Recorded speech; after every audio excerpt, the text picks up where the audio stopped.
Hello everyone, welcome to ఏకేఎస్ఐఎస్ academy daily current affairs. So ముందుగా నిన్నిచ్చినటువంటి క్వశ్చన్ని మనం చూద్దాం. సో ఇక్కడ ఆన్సర్ వచ్చేసి వెరీ ఈజీ వన్.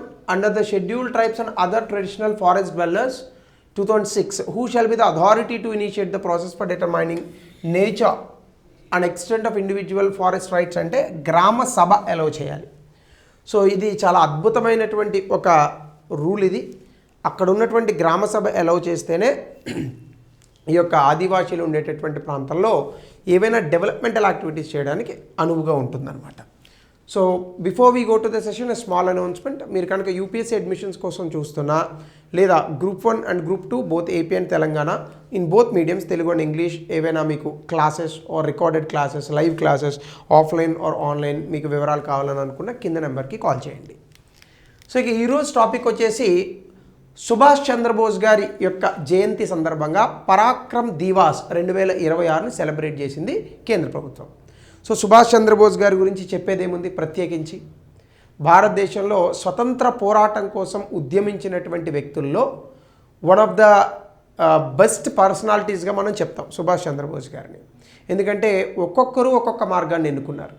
ముఖ్యంగా స్వతంత్ర ఉద్యమ సాధనలో, స్వతంత్రం కోసం సాధనలో ఉద్యమం చేసినటువంటి వ్యక్తులు కొంతమంది అహింసా మార్గాన్ని ఎన్నుకున్నారు, కొంతమంది వేరొక మార్గాన్ని ఎన్నుకున్నారు. సో అట్లా హింసాత్మక మార్గాన్ని, అంటే దీన్నే ఇంగ్లీష్లో చెప్తే బాగుంటుంది, మిలిటెంట్ పాత్ని ఎన్నుకున్నప్పటికీ కూడా దేశంలో ఎక్కువ మంది ఆయన వెనకాల నిలబడ్డారు. దేశం కోసం వాళ్ళ ప్రాణాలను సైతం త్యాగం చేయడానికి కూడా ప్రజలు ఒక వ్యక్తిని నమ్మి ఆయన వెనకాల నడిచారు. ఆయనే సుభాష్ చంద్రబోస్. సాధారణంగా మనం అందరం కూడా సాక్రిఫైస్ అంటాం, త్యాగము అంటాం. ఇంతకన్నా గొప్ప త్యాగమూర్తి ఎక్కడ ఉంటారు? మనందరికీ సివిల్ సర్వీసెస్ ఐఏఎస్ ఆఫీసర్ అవ్వడం అనేటటువంటిది ఒక కళ. దాన్ని సాధించి కూడా స్వచ్ఛందంగా ఆ యొక్క పొజిషన్కి రాజీనామా చేసి స్వాతంత్రోద్యమం కోసం తన ప్రాణాలను అర్పించినటువంటి గొప్ప నేత సుభాష్ చంద్రబోస్ గారు. సో ఈయన గురించి స్మరించుకోవడం అనేటటువంటిది ఖచ్చితంగా important. And as well as examination కూడా, ఎస్పెషల్లీ ఎథిక్స్ లాంటి ఆన్సర్స్ రాసేటప్పుడు there are some areas where you need good examples from the lifes of great people. అందులో సుభాష్ చంద్రబోస్ గారు ఎప్పుడూ ఉంటారు. సో న్యూస్లో ఎందుకు వచ్చింది అంటే పరాక్రమ్ దివాస్ని central government, union government celebrate చేస్తుంది. ముఖ్యంగా అండమాన్ అండ్ నికోబార్ ఐలాండ్స్లో సెలబ్రేట్ చేస్తున్నారు. ఆయన 129వ జయంతి ఇది.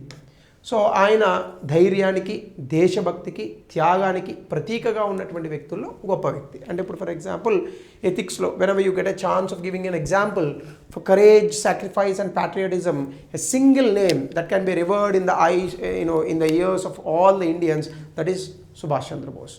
సో సుభాష్ చంద్రబోస్ గారి యొక్క జీవితాన్ని కనుక మనం చూస్తే ఈయన ఒక రెవల్యూషనరీ నేషనలిస్ట్. అంటే ఉద్యమంలో చాలామంది రకరకాల మార్గాలను ఎన్నుకున్నారు. అందులో మిలిటెంట్ మార్గాల్ని ఎన్నుకున్నటువంటి ఒక విప్లవ నాయకుడిగా ఈయన ఎదిగాడు.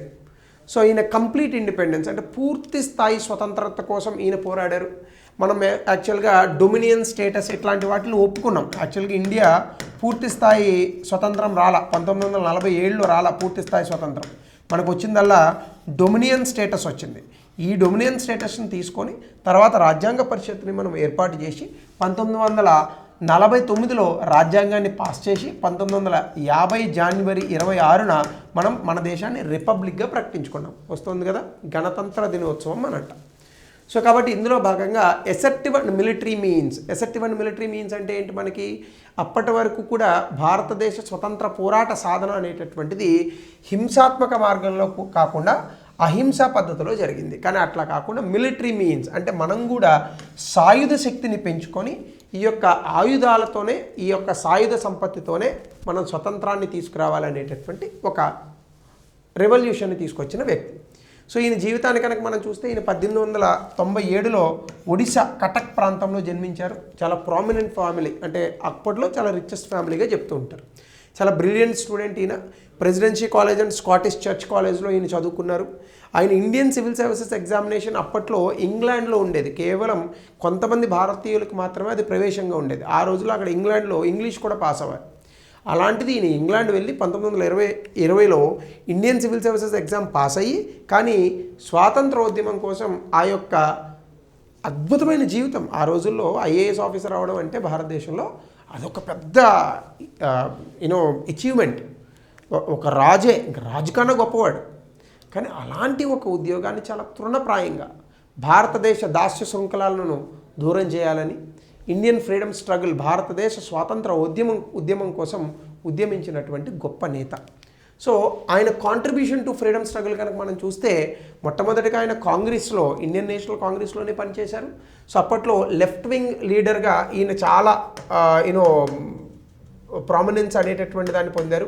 ఈవెన్ జవహర్లాల్ నెహ్రూ, సర్దార్ వల్లభాయ్ పటేల్ గారు వీళ్ళకన్నా కూడా ఇండియన్ నేషనల్ కాంగ్రెస్లో ఎక్కువ మంది ఈయన్నే లైక్ చేసేవారట. మొట్టమొదటిసారిగా హరిపురా సెషన్లో 1938లో ఈయన కాంగ్రెస్ ప్రెసిడెంట్గా ఎన్నికయ్యారు. తర్వాత త్రిపురి సెషన్లో అక్కడ పట్టాభి సీతారామయ్య గారిని మన గాంధీ గారు నిలబెడితే, గాంధీ గారు సపోర్ట్ చేసిన క్యాండిడేట్ని కూడా బీట్ చేసి త్రిపురి సెషన్ 1939లో సుభాష్ చంద్రబోస్ గారు ఇండియన్ నేషనల్ కాంగ్రెస్లో గెలిచారు. కానీ తర్వాత గాంధీ గారిని వ్యతిరేకించేటటువంటి ఇష్టం లేక ఆయన ఆ యొక్క పదవికి రాజీనామా చేసి ఆయన మళ్ళీ సొంతంగా సంపూర్ణ స్వరాజ్ని సాధించాలని అనుకున్నారు. చాలామంది ఇప్పుడు రాజకీయాల్లో, ముఖ్యంగా నేను ఏ పార్టీ అనేది చెప్పాలని ఇష్టపడట్లేదు, కానీ రాజకీయాల్లో ఈ పార్టీ ఆ పార్టీ అని లేదు. ప్రతి వ్యక్తి కూడా గాంధీ గారికి, సుభాష్ చంద్రబోస్ గారికి చాలా గొడవలు జరిగాయని, గాంధీ గారు, సుభాష్ చంద్రబోస్ గారు ఇద్దరూ కూడా స్వాతంత్రోద్యమం కోసం పోరాడినప్పటికీ గాంధీ గారి కన్నా సుభాష్ చంద్రబోస్ గారు ఎక్కువ పోరాడారని, ఆయన కోసమే ఆయన ద్వారానే స్వతంత్రం సాధించబడిందని, ఇలా రకరకాల ఇదులు చెప్తున్నారు. చాలామందికి తెలియని విషయం, హిస్టరీలో రచించబడినటువంటి విషయం ఏంటంటే, గాంధీ గారికి మహాత్మా అనే బిరుదుని ప్రభుత్వం ఎక్కడా కూడా అధికారికంగా ఇవ్వలేదు. గాంధీ గారికి మహాత్మా అనే బిరుదుని ఇచ్చినటువంటి వ్యక్తి సుభాష్ చంద్రబోస్. కావాలని అనుకుంటే మీరు చరిత్ర పుటను వెతుక్కుంటే మీకు కనిపిస్తుంది. సో అందుకే బేసికల్గా చరిత్రను పూర్తిగా తెలుసుకొని మాట్లాడాలి. అది కూడా ఆయన ఎందుకు చెప్పారు అంటే, ఆయన ఐఎన్ఏ అని ఉంటుంది, ఇండియన్ నేషనల్ ఆర్మీ.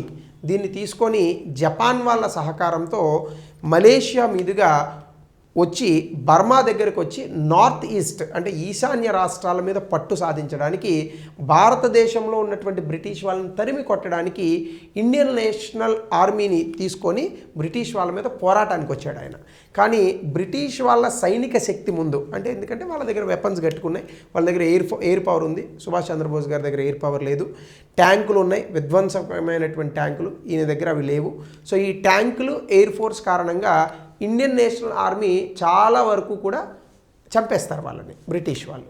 కొంతమంది లొంగిపోయేటటువంటి పరిస్థితి ఏర్పడుతుంది. వాళ్ళు లొంగిపోవాలని అనుకోవాలా, కానీ చుట్టుముడతారు, లొంగిపోయేటటువంటి పరిస్థితి వస్తుంది.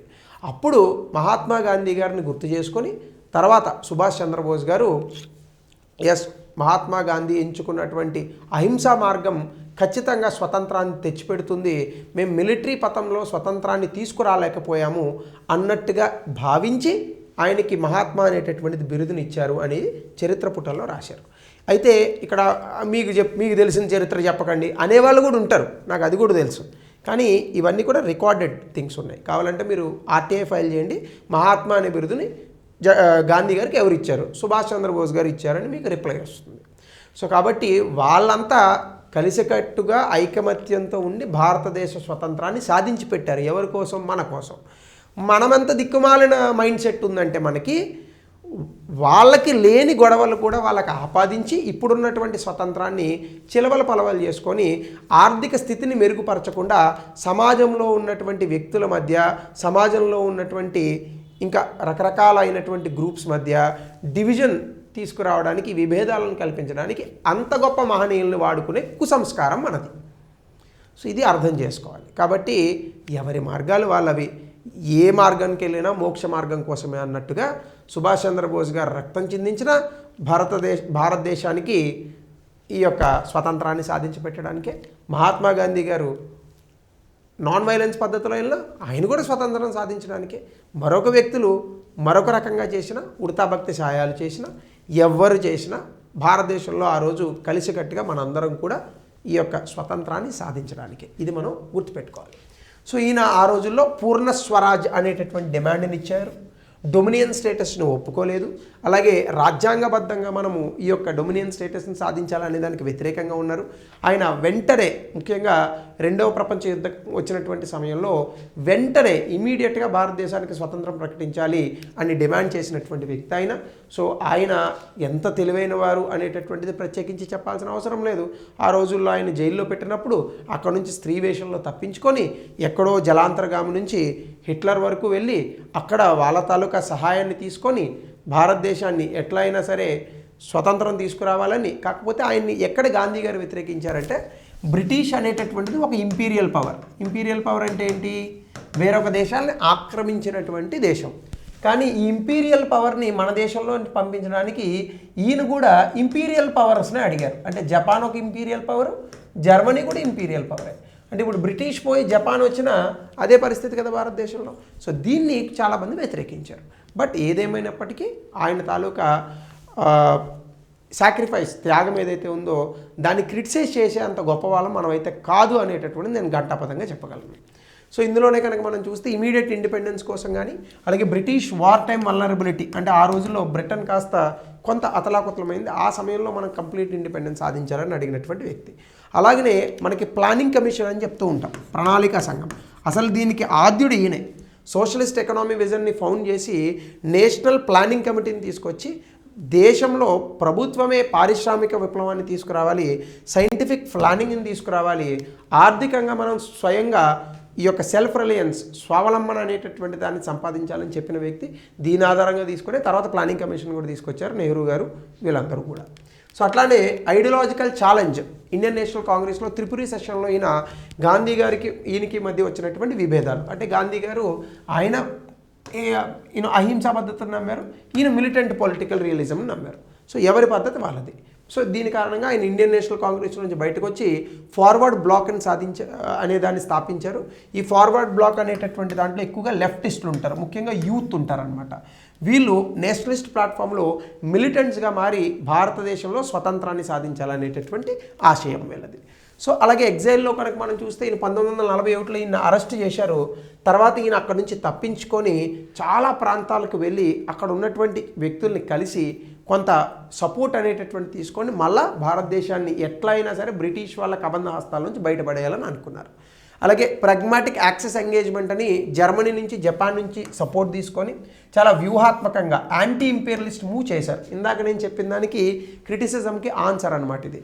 అలా గాంధీ గారు లాంటి వాళ్ళు క్రిటిసైజ్ చేశారని అన్నాను కదా, దానికి ఈయన ఏం చెప్పారంటే, నేను జర్మనీ దగ్గర సహాయం పొందాను, జపాన్ దగ్గర సహాయం పొందాను, కానీ ఈ సహాయాలు ఏవి కూడా జర్మనీ, జపాన్ భారతదేశాన్ని వచ్చి ఆక్రమించుకోకూడదు, కేవలం బ్రిటిష్ వాళ్ళ హస్తాల్లోంచి మన దేశాన్ని మనకి ఇచ్చేటట్టుగా మాత్రమే నేను మాట్లాడాను అని చెప్పారు. కాబట్టి ఇది ఐడియాలజికల్ అలైన్మెంట్ కాదు. అంటే ఈయన ఇంపీరియలిస్ట్ పవర్స్ తాలూకా హెల్ప్ తీసుకోవాలని అనుకున్నారు, కానీ ఈయన ఇంపీరియలిస్ట్ కాదు.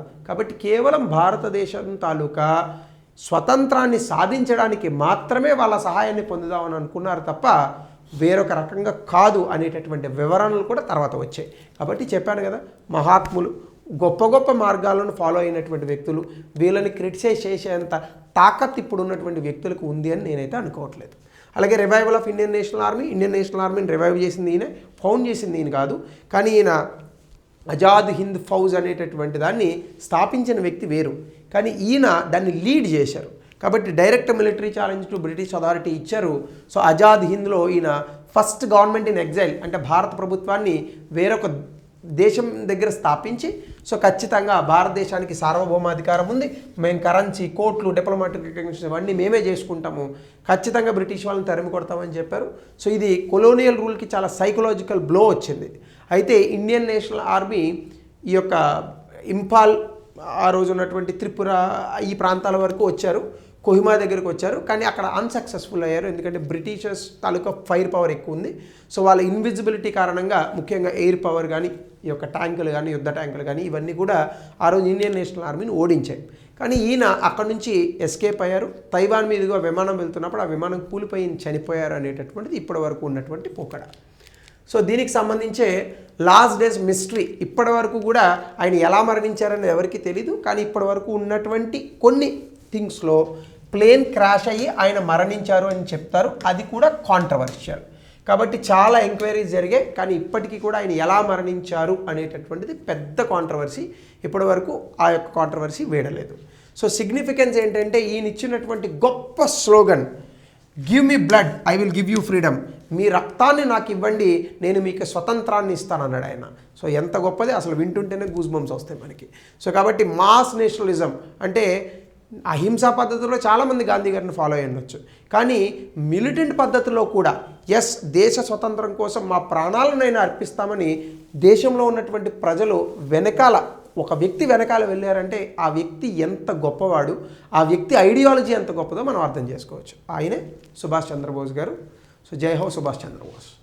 సో కాబట్టి ఐఎన్ఏ ట్రయల్స్ కూడా తర్వాత జరిగాయి. ఇవి మీ అందరికీ తెలిసిందే, హిస్టరీలో చదువుకుంటారు. బ్రిటిష్ మొరాలిటీని ఎంతవరకు అది వీకెండ్ చేశాయో, తర్వాత వాళ్ళు కూడా ఎట్లా వదిలేయాల్సి వచ్చిందో, ఇండియన్ నేషనల్ ఆర్మీలో ఉన్న వాళ్ళని ఒకరిద్దరు నూరు తీసి ఉండొచ్చు, మిగతా వాళ్ళని మాత్రం వదిలేయాల్సి వచ్చింది బ్రిటిష్ వాళ్ళు కూడా. సో 23rd January ఈరోజు సాధారణంగా మనం పరాక్రమ్ దివాస్ని జరుపుకుంటాం. కాబట్టి this is the best time to remember the greatest son of Indian land, that is Subhash Chandrabose. కాబట్టి దీనికి సంబంధించి ఒక ప్రశ్న దయచేసి కమెంట్ సెక్షన్లో తెలపండి. అలాగనే Subhash Chandrabose represents the most radical and international strand of Indian freedom struggle, critical exam 200 పదాల్లో రాయండి. సో ఇది ఈరోజు సెషన్. కామెంట్స్ పెట్టేవాళ్ళు కాస్త నిదానంగా, రాజకీయాలను కూడా స్పృశించినా పర్వాలేదు, కానీ సివిక్ సెన్స్తో పెట్టండి. So thank you, have a good.